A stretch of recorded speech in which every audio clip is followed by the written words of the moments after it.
So creating your ads, just use simple image editing software. I use a software called Canva. I really like it. I'm going to show you guys what it is. It's free. You could even use screenshots. For screenshots, I use a thing called Sketch. And that's the way I get these screenshots on my PowerPoint slides, is from Sketch. Or you can go, and I'm going to show you guys some great places to find free stock images that you can use in your ads. Okay. So we want to make sure, like I said, in this first batch of ads, we're going for progress, not perfection. Okay. Don't think you've got to be a marketing master this first batch. Just get something up that has a good call to action, a compelling image that gets them back to your website to convert. Okay. So 3 tips for effective retargeting. Like I said, with our ads, we want to make sure we're joining people in that conversation in their mind.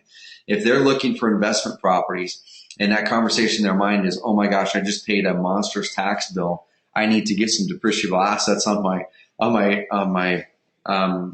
books. I need to buy some investment properties. You need to be joining that. Hey, did you just have a big tax bill? Amazing. Investment properties are a great way to lessen that. See how we can take care of that for you with our turnkey investment properties in Phoenix, Arizona. So that right there, guys, that ad is an amazing ad to run right now, which is tax time, when some of those wealthy people, they're going after writing monstrous tax checks. Okay. Let's say tax time, you have ads for motivated sellers. You're looking to cash in and, and sell your house, as well as, getting that tax refund. Amazing. We can help you do that and close in as little as 7 days or whatever, something like that. But join that conversation in their mind. Okay. Touch the 2 core types of decision making in your ads. And what these are emotional and analytical. Okay. People make decisions in 2 ways. It's either an emotional decision usually, or an analytical decision. Analytical is they look at numbers. They're comparing things. They're looking at this versus that. They're looking at, am I going to make more money by listing and waiting 6 or 7 months to sell it, or selling to these guys? Okay. That's where you compare those. The other side is emotional. Okay. And the ways you can touch on that, on the emotional side is, we can help. Sell your house fast on the time that you choose and get on with your life. Okay. That's a great emotional type of call to action. So we're not going to dive into that a whole lot. We can answer questions in a bit, but those are 2 types of decision making that we want to start to work into our ad copy. Okay. And then, like I said, we need to make sure we have effective and simple tracking set up, which the beautiful thing for everyone on this call is you guys all already have lead source tracking set up on your Carrot websites. You don't have to do anything.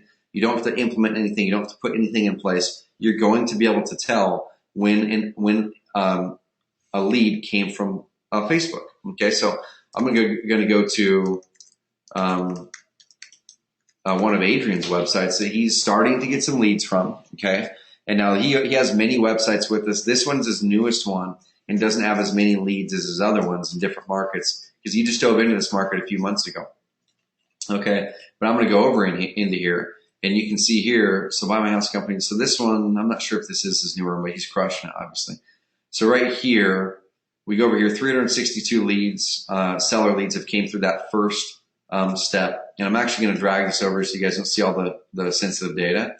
You can see right here, this one came from Google Direct. So that could have been a Craigslist ad, or someone just typed up his name. They saw his retargeting ad and went to Google and typed up his name or something. That right there is likely a Facebook ad, because he's not doing anything on Facebook other than retargeting ads. That's a Facebook, that's retargeting a lead. Okay. So for sure, these 2 leads came in that never would have came in before. And if he ends up closing a deal with Michelle that ends up netting him 5 or 10K, it was well worth it for him to put that retargeting in place. And you can see that came in not too long ago, April 11th. Okay. So your lead source tracking is already in your system. You don't have to worry about that. All right. So I'm going to skip past some of this stuff here, and we're just going to dive right into ads. And I did review this a few weeks ago. Then I'm going to show you guys how to set up the ads, and we're going to answer questions. And like I said, this call here isn't going to be the full 2 hours like it oftentimes can be. I've got a hard and fast deadline where I've got a call. I've got to be on at 12:30 my time. So we're going to get out of here at 12:20 or so. So I'm going to get into creating the ad. We'll answer questions. 1 second. I'm just going to shoot this guy back a note to confirm.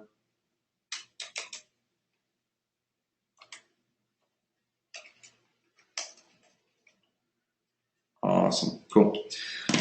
So the 3 types of ads that I really, really like, and we practice what we preach here at Carrot. So whenever we're creating our retargeting campaigns, and this is getting advanced as well, okay? But whenever we create our retargeting campaigns, we like to focus on 3 types of ads. Okay, most people just do one type. Okay, I'm going to show you why one type is better than none, but why attacking all 3 of these is really imperative over the life cycle of that person seeing your ads. Okay, one really great example is if I go back to this slide right here and I see these Facebook ads over here. Okay, these Facebook ads over here that we see, I see the exact same ads quite often. So Adrian is getting results from his stuff, but, and I'm pretty sure Adrian's on this call, but one drawback from that is one thing that he can definitely improve, and he may have already improved it since the last time we talked about retargeting a couple of weeks ago, is we want to make sure we're not showing them the same ad week after week. Okay, because if you can imagine, if you're a motivated house seller or tenant or note seller or land buyer or seller or whatever type of lead you're going after, if you can imagine seeing the exact same ad for 120 days, you almost become blind to it. Okay, even if the timing is right in 60 days versus today, you become blind to things you see the same all the time, right? So we need to make sure we're mixing it up while we're creating our ads. So one way, this is direct to the point. Okay, so if I'm going to go show the three ad types, straight to the point, social proof, and attention grabbing, or what I call a pattern interrupt. That's a psychology term that you guys can go research online. It's a real term. I didn't make it up. It's called a pattern interrupt. So the ad type that Adrian is using there is a straight to the point ad. It's direct. Hey, you can't sell awesome. We buy houses. We buy and make it easy. Process with no fees, faster, timely closing, fair cash offer. Okay, they're very direct to the point. Okay, the one down here is pretty direct to the point too. Their ad copy is really bad though. That's the difference. So life get in the way. Don't wait another day. Get in touch with us to learn about our unique blog. So the problem with this ad, guys and gals, is they're not using their ad space well. I can't tell that this place is going to buy my company. Okay, I can't tell but to buy my house. Nowhere in here does it say that they're going to buy my house or make an offer on my house. It just says my fast cash sale / program. What does that mean? Is that selling my orange chairs in my office? Does that mean selling my broken down VW bug in my driveway? Or does it mean selling my house? Okay, so we need to make sure that when we're writing our ad copy, which I'm going to show you guys here in a second how to do that, we are taking into account the space that the people have and can see on Facebook and using it wisely. Adrian used it really well. Can't sell? Well, we buy houses. We buy and make it quick, blah, blah, blah. Nowhere in here does it say that, okay? So another type of social proof. And so if you're serving up a direct, to the point ad like these ones, that's great. But if they see that every day, they're going to go blind to it. So what we like to do is we like to serve up a social proof ad now. And you guys, if you guys are on your Facebook and you guys see our Carrot ads all over the internet, all over Facebook, you're going to see a lot of social proof ads. You're going to be seeing ones with our customers and pictures of them and a quick little testimonial from what they did. Then we drive to a case study or a testimonial with them on our website. So who on here has seen our Facebook retargeting ads?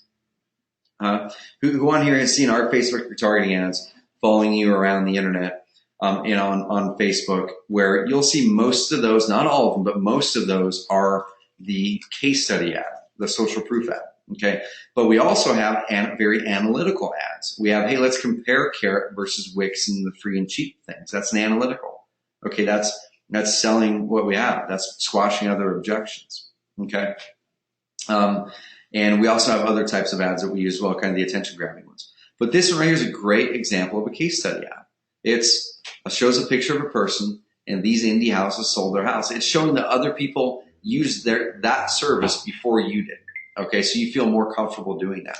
So another type of ad could even be, hey, we have purchased five houses in the Phoenix area this month. Will yours be the next? And then you drive to something that talks about that social proof that other people are working with you guys are buying their house. Okay, that type of ad is very, very, very effective when you mix it up with those other types of ads that I mentioned. The third one is attention grabbing or pattern interrupt. That type of ad, it could even be, it could be an in-your-face type of one. It's like straight up, something to the effect of you're losing money every day. And then you show money like flying out of the guy's pockets, and then talk about by waiting to sell their house, the traditional way. They're losing money every day. See that how they can sell their house today. Something like that that really grabs their attention. We've even tried ones that have just really wacky pictures. It could literally be a picture of you just staring into the camera when you take a picture and giving a thumbs up, or a frowny face or something like that, because people are really gravitated toward pictures of faces. Okay, so if you just had a frowny face, or if you were holding up a check like this and smiling, and it's like written to you on it, to buy your house or something like that is out of the ordinary that grabs their attention. If you can mix together these 3 types of ads, I'll show you guys how to do that, your retargeting becomes a lot more effective, because now you're hitting people with a different ad, not every time, but on a consistent basis. They're not always seeing the same ad, right? And Mason's definitely seen our ads on Facebook. Kathy's seen them. Janelle, yep, everyone's seen them. John says, seen many. And that's the thing, guys. That's part of it that works, okay? So now we're just going to really dive in. So social proof ads like I showed. Then we've got the straight to the point. We've got the attention grabbing ads. Okay?